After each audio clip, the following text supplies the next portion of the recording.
Taste the Daily. 20 லட்சம் ரூபாய் படகையும் பறிமுதல் செய்து 40 லட்சம் ரூபாய் அபராதம் கேட்டால் தாங்கள் சாகத்தான் முடியும் என இலங்கை கடற்படையால் சிறைபிடிக்கப்பட்ட மீனவரின் மனைவி வேதனை தெரிவித்தார்.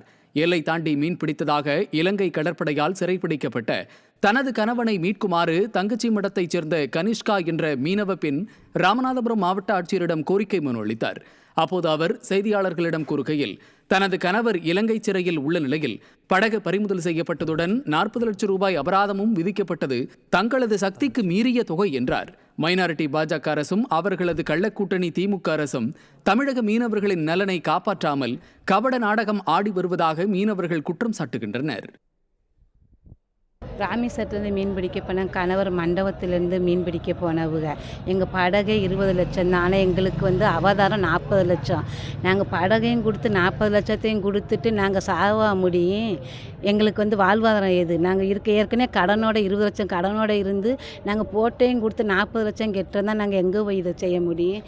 அரசு தான் இதுக்கு கேள்வி கேட்டு எங்களுக்கு நடவடிக்கை எடுத்து தரக்கு வரும். தூத்துக்குடி மாவட்டம் எட்டயபுரம் அருகே அரசு ஆரம்ப சுகாதார நிலையத்தில் பெண் நோயாளிக்கு சிகிச்சை அளிக்க மறுத்த பெண் மருத்துவர் அநாகரிகமாக பேசிய சம்பவம் பரபரப்பை ஏற்படுத்தியுள்ளது. எட்டயபுரம் அருகே உள்ள கீழ இறால் கிராமத்தைச் சேர்ந்த மீனா என்பவர் தனக்கு பக்கவாத நோய் அறிகுறிகள் உள்ளதாக சிகிச்சை பெற சென்றார்.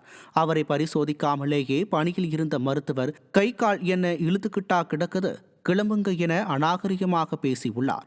இச்சம்பவம் அப்பகுதி மக்களிடையே பரபரப்பை ஏற்படுத்தியுள்ளது.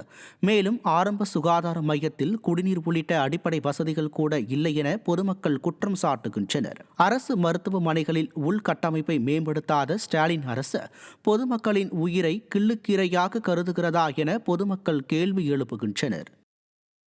ஒரு மாற்றம் நாங்க அப்ப சாகத்தான் செய்யணும். தீபாவளி தைப்பொங்கல் அப்படின்னா போனா இன்னைக்கு எதுக்கு ஆஸ்பத்திரிக்கு வராங்க? இப்படி கேள்வி கேட்டா சம்பளம் என்னத்துக்கு?